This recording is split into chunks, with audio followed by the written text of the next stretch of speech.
These glory days are over. They can never rise to a higher level again, and their path will only be downward. This is simply because their identities make them wary. Another reason they had to befriend Perseus was the power he wielded.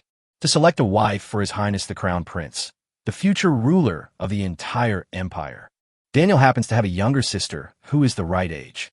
The title of Crown Princess was something that commoners like them would never dare to covet, because it was simply impossible. Even among nobles, only a handful of girls are qualified to become the Crown Princess. But this time it's different. His Majesty the Emperor decreed that there would be no longer any requirement regarding a woman's background, and any girl of eligible age could participate in the selection. Such a once-in-a-lifetime opportunity. How could any family with a daughter resist the temptation? Daniel and his father went completely mad when they heard the news. Once his sister successfully becomes the Crown Princess, she will be the next empress of the empire, and his nephew will be the emperor of the empire after that. Once that day arrives, the court family will soar to the top, becoming one of the most prestigious families in the empire and truly wielding power. Compared to that real arena of power, the vast city of Eagle Peak felt unbearably cramped. The father and son found it difficult to remain rational just thinking about it. In order to achieve such a grand goal, Perseus, as the selector of brides, was undoubtedly a key figure. Therefore, let alone leaving him outside for more than 2 hours, even if you stand on his head and poop, he will praise the other person for having a good stomach. Throughout the journey, Daniel tried his best to control his emotions, because his father had instructed him not to act like a lapdog from the start. Because this person was also a nobleman, and nobles are the kind of people who look down on others. If he acted too obsequiously, the other party would look down on him, and his plan to recommend his sister would fall through. However, that doesn't mean he doesn't want to act like a lapdog. As long as he can achieve his goal, any humiliation that would be unbearable for an ordinary person is nothing to him. This is a way of doing things that he learned from his father. His father was just a nobody with a lowly status back then, often bullied, but he never showed resentment and instead responded with a smile. It was through this method that he was able to climb the ranks step by step, eventually winning the emperor's attention and becoming the lord of Eagle Peak City. After achieving success, his father did not seek revenge on those who had bullied and humiliated him. Instead, he humbled himself to recruit them, making them work wholeheartedly for him. It is very difficult to do this. The first step of forbearance alone is enough to stop most people. But that's not a problem for him, because his father was such a shining example, and he received such teachings from childhood. He was cruel and tyrannical to the lower classes and arrogant, but when facing those in power, he could kneel down and lick their boots without hesitation. Because he's destined for great things. To achieve great things, the simplest yet most difficult thing is to endure what ordinary people cannot endure and do what ordinary people dare not do. He firmly believed that one day, under his leadership, the court family would become a prestigious family admired by all and whom no one would dare to underestimate. Perseus could clearly see the ambition gleaming in Daniel's eyes, and he knew exactly what the other was thinking. Having ambition is a good thing, but if you have ambition but can't hide it, that's quite dangerous. It seems that young Master Daniel doesn't understand this principle yet. No wonder he made good use of it. The two exchanged a knowing smile, each harboring their own secrets. We've arrived at the City Lord's mansion. Chapter 162, City Lord Robert. Robert Court, the Lord of Eagle Peak City, is a legendary figure who is well known throughout Eagle Peak City and even the entire empire. Although this man is now in a high position, his background is even lower than that of many ordinary people. He was a native of Eagle Peak City, born in the slums, and might have even been neighbors with the Padler family back in the day. Robert's early life is unknown, but given his slum background, it's easy to imagine that his life wasn't comfortable. The fact that he grew up with all 4 limbs intact is remarkable, considering he was already a minority in the slums. His rise to power stemmed from his past experiences of risking his life alongside the corrupt emperor. This goes back to the Dog Emperor's naive and ignorant youth. Back then, Robert was also a naive young man, just like Padler, struggling to survive in the lower rungs of Eagle Peak City. While struggling to survive, he also kept his eyes on that elusive opportunity, hoping to be favored by fate and escape his predicament to achieve something. Opportunities are something many people can only hope to encounter but not seek. In particular, fate is often a snob who favors the rich and despises the poor, being the most unkind to those at the bottom of society, while showering favors on those who lack nothing. But in reality, this is just a cynical statement. Most people will have at least one opportunity in their lives that can help them change their fate, but they often fail to recognize it and let the opportunity slip away, or they recognize it but fail to seize it. This is the unpredictability of life. The best approach is to remain vigilant at all times, be alert to your surroundings, make all necessary preparations, and patiently wait for the opportunity to arise. However, most people don't understand this principle at all, or they understand it but don't take any practical action and just let things drift. This is why most people are destined to live mediocre and unproductive lives. But Robert is undoubtedly one of the few who is both intelligent and capable. So when the door of opportunity opened for a brief moment, he rushed in with all his might, thus establishing his current status, power, and wealth. At that time, the Dog Emperor was not yet the emperor, but only the crown prince. He and Ivice's father traveled light, refused any attendance, and concealed their identities as they traveled around the empire.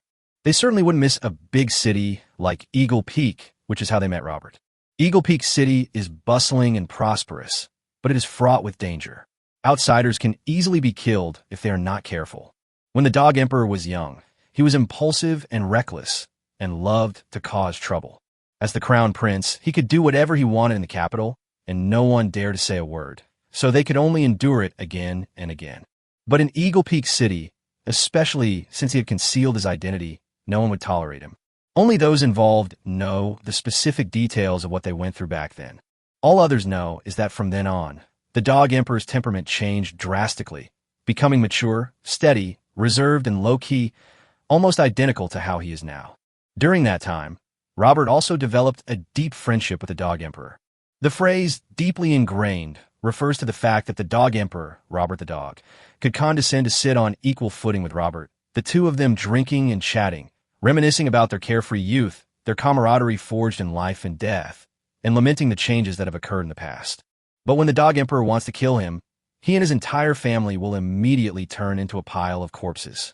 In short, Robert did not know the true identity of the Dog Emperor at the time, but he still risked his life to protect him. When the Dog Emperor and Ivice's father left, they didn't promise him anything. Robert continued to struggle in Eagle Peak City, gradually making a name for himself, but he was still just a nobody in front of those big shots. Until the old emperor kicked the bucket and the Dog Emperor ascended the throne. One day, he returned to Eagle Peak City and found Robert, saying, "I'm laying my cards on the table. I am the emperor." This event has been recorded in many popular light novels. It's a tired trope, but it's still incredibly satisfying. But if someone were to actually encounter such a situation someday, they would never complain that the story was too cliché.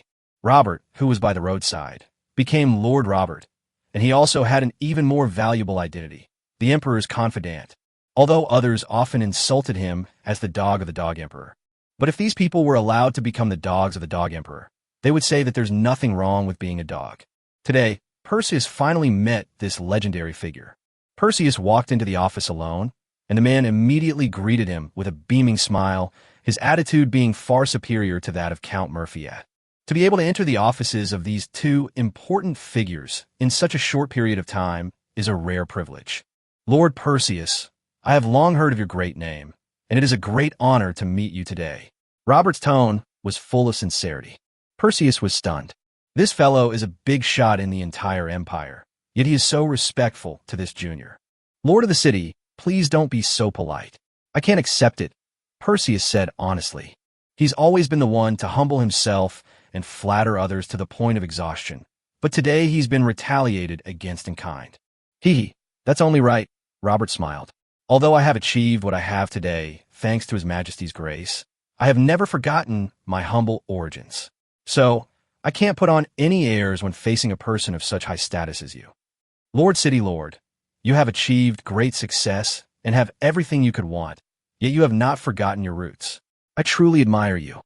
You flatter me. Please take a seat. The two were actually sitting on the same sofa, and Robert poured him tea with a smile. Perseus looked at the man and found it hard to reconcile his outward appearance with the rumors about him. Rumor has it that Robert is a cold-blooded, ruthless man. Every time he frowns, someone's head will roll. If he slams his fist on the table, the head rolling will escalate to the entire family being beheaded. He is a madman that no one dares to mess with. In Eagle Peak City today, Even someone like Earl Murphy wouldn't dare openly oppose him. Calling him the local tyrant wouldn't be an exaggeration. But then I thought, being kind and gentle and being crazy are not mutually exclusive. Even a dog emperor is like that. They appear amicable on the surface, but when it comes to slamming their fists on the table, they'd love to smash it to pieces. What does the city lord want to say to me? Please speak frankly. Perseus was too lazy to play games and feign affection with this kind of person. He can only manage a draw at best, which would just be a waste of time, so why bother? I heard you just came from Earl Murphy's mansion. Robert asked with a smile. Yes, Perseus said. If it's convenient to disclose, could you tell me what he talked about with you? Robert asked intently.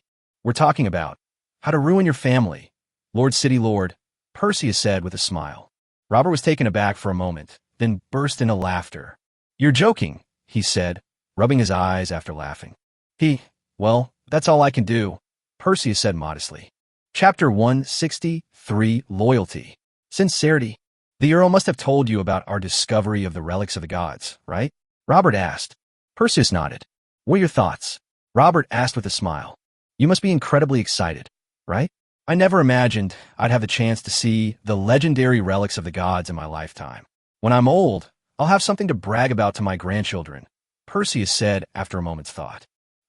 Indeed, divine relics are a rare sight, and some people never have such an opportunity in their entire lives, Robert said. However, the true significance of divine relics is not for people to see. Do you intend to gain something from them? I wouldn't dare to have such a fantasy.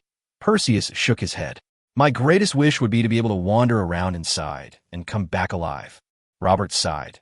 Yes, many people only know the value of the relics of the gods, but they overlook the dangers hidden inside.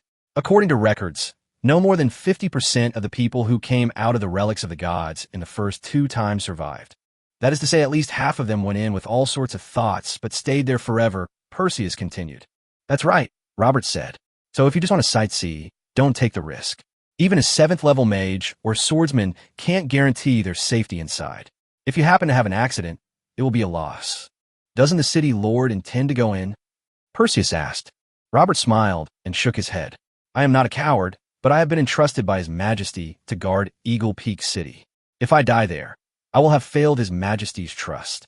However, my son Daniel will represent me in entering the divine ruins and obtaining the treasures that belong to His Majesty, he added.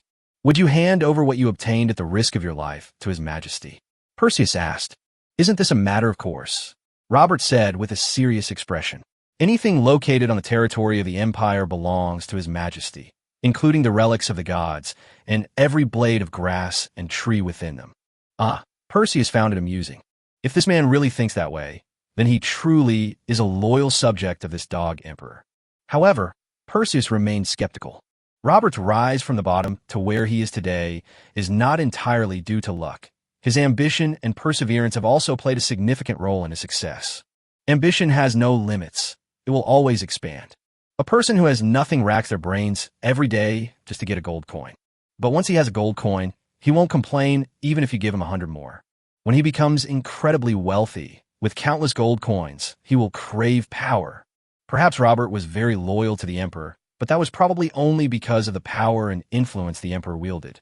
If he had the opportunity to obtain power surpassing that of the dog emperor, then he could still choose to submit and obediently offer up that power, which would be an unquestionable act of loyalty.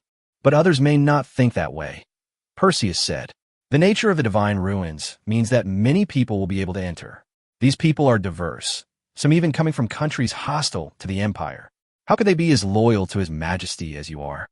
So, I recruited so many powerful adventurers for this exploration of the ruins of the gods, Robert said. Anyone who dares to keep the spoils of the exploration is the Empire's #1 enemy, and my men have the right to execute them on the spot. They make it sound so noble, but in reality, they're just plundering other people's hard-earned treasures by force. And they do it all in the name of the Emperor and the Empire, ruthlessly suppressing their opponents and making those free explorers fearful and obedient. Where these things will end up is unknown. Lord Perseus, what will you do? Robert asked again. I already said I'm just going to take a look, but if I happen to find anything, I will of course present it to His Majesty. Perseus said earnestly. Just as I expected, Robert said. The fact that you have earned His Majesty's trust to hold such an important position as the chosen lady shows that your loyalty to His Majesty is unparalleled. Of course,